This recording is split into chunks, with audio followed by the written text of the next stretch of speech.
जब भी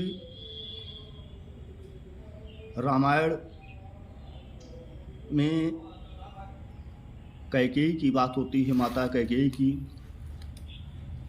तो सभी लोगों के मन में माता कैकेयी के प्रति एक क्षोभ का भाव आ जाता है, क्योंकि हमें ये लगता है कि माता कैकेयी ने भगवान राम को वनवास दिलवाया था और उन्हीं के नाते भगवान को इतने कष्ट वन में जाकर सहने पड़े।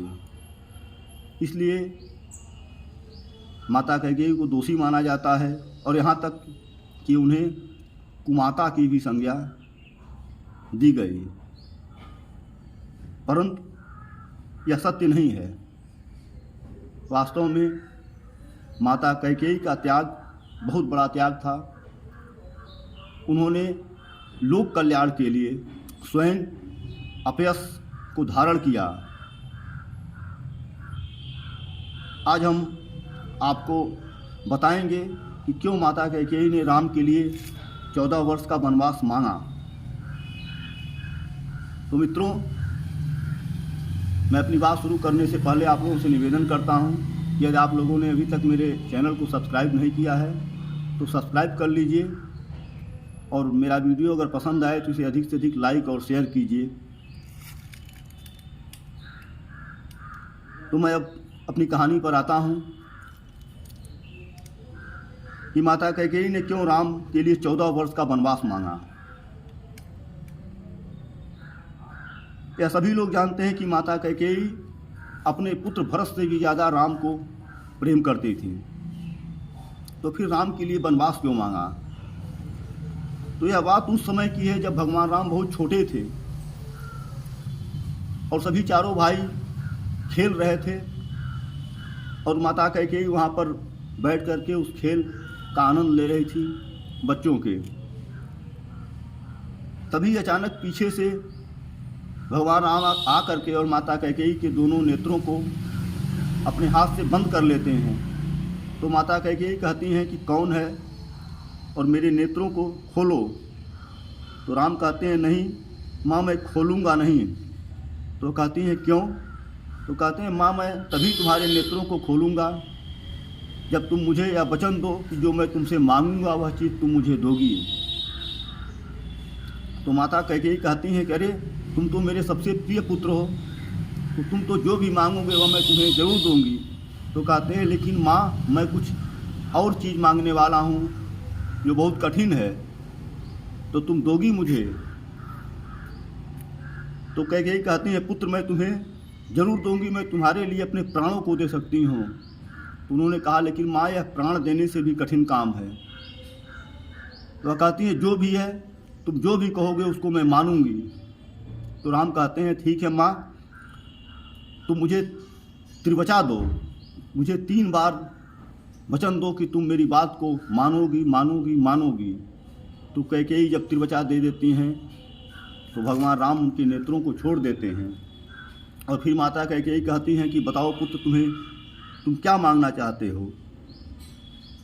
तो राम कहते हैं कि हे माँ, जब मैं अपने युवा अवस्था में पहुँच जाऊँ तो मेरा आपसे ही निवेदन है, यही विनती है कि आप एक बार मुझे वनवास को भेज दीजिएगा 14 वर्षों के लिए।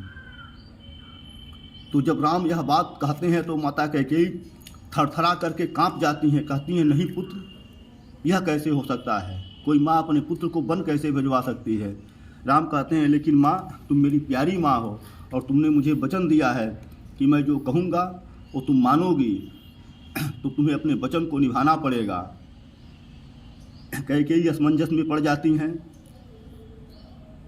लेकिन पुत्र को दिए हुआ वचन को निभाना था और उसीलिए राम जब अपने युवा अवस्था में आते हैं तो माता कैकेयी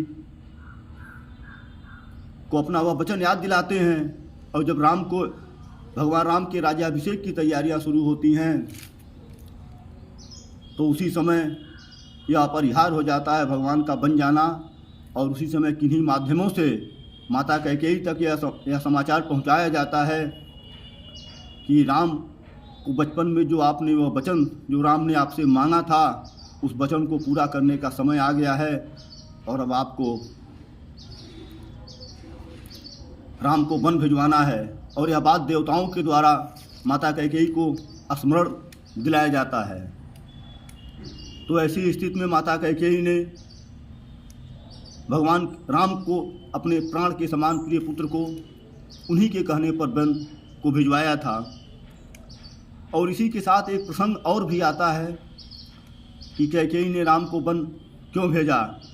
यह कहानी आती है कि एक बार देवासुर संग्राम में महाराज दशरथ देवताओं की तरफ से युद्ध करने के लिए गए हुए थे। उसी युद्ध में महाराज दशरथ घायल हो जाते हैं और वह उस युद्ध में महाराज दशरथ की सारथी रानी कैकेयी थी, क्योंकि रानी कैकेयी रथ हाँकने की विद्या में बहुत ही निपुण थी और वह वायु मार्ग से भी रथ को लेकर के जाने में सक्षम थी। तो जब महाराज दशरथ घायल हो जाते हैं तो रानी कैकेयी उन्हें लेकर के और वहाँ से किसी प्रकार से निकल कर आती हैं और रास्ते में पंपापुर नामक एक बहुत अच्छा सरोवर बागीचा था और वहाँ पर अत्यंत सुगंधित पुष्प थे।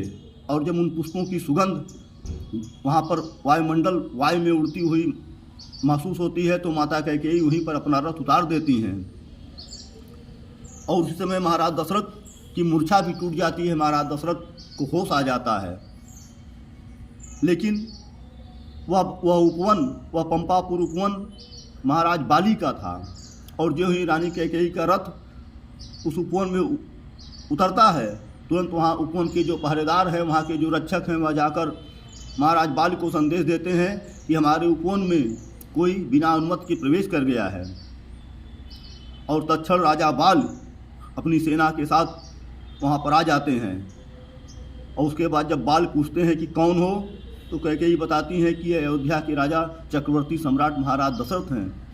तो बाल कहता है कि ये चक्रवर्ती कैसे हो गए, अभी तो इन्होंने मुझसे युद्ध ही नहीं किया और मुझसे बिना युद्ध किए कैसे इनको आपने चक्रवर्ती कह दिया। अगर मैं इन्हें तब चक्रवर्ती मानूंगा जब यह युद्ध करें मुझसे। और वह युद्ध के लिए ललकारने लगता है। महाराज दशरथ युद्ध के लिए तत्पर हो जाते हैं, लेकिन रानी कैकेयी देखती हैं कि महाराज घायल अवस्था में हैं और उन्हें मालूम है कि बाल से युद्ध करके कोई भी जीत नहीं सकता है। तो रानी कैकेयी महाराज दशरथ को समझाती हैं कि युद्ध करने का समय नहीं है और हमें यहाँ से चलना चाहिए। उसके बाद बाल के द्वारा तमाम प्रकार से अपमानित भी किया गया महाराज दशरथ को, लेकिन कैकेयी वहाँ से लेकर के रथ निकल जाती है। और निकलने के बाद जब कैकेयी पंपापुर की सीमा के बाहर पहुँचती हैं तो अपने रथ को उतारती है वहाँ पर और उस मिट्टी को उठा करके और सौगंध लेती है कि यदि मैं महाराज दशरथ की पत्नी कैकेयी हूँ और मैं यदि कैकेयी देश के राजा की पुत्री मैं कैकेयी सौगंध लेती हूँ, एक दिन मैं इस बालिक को उसके नगर में अपने पुत्र से पराजित नहीं करवाऊंगी तो मेरा भी नाम कैकेयी नहीं है। तो ये सारी चीज़ें जो हैं, ये सारी कहानियाँ जुड़ी हुई हैं भगवान राम के वनवास के पीछे।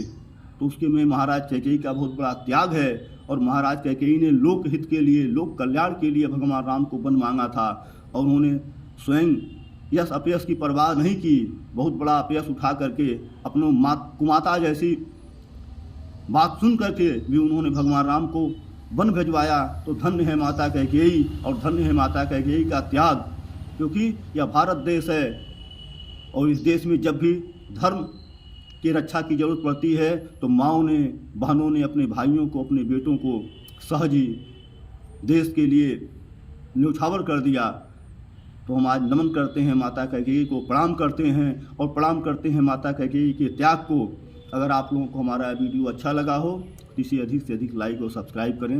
धन्यवाद।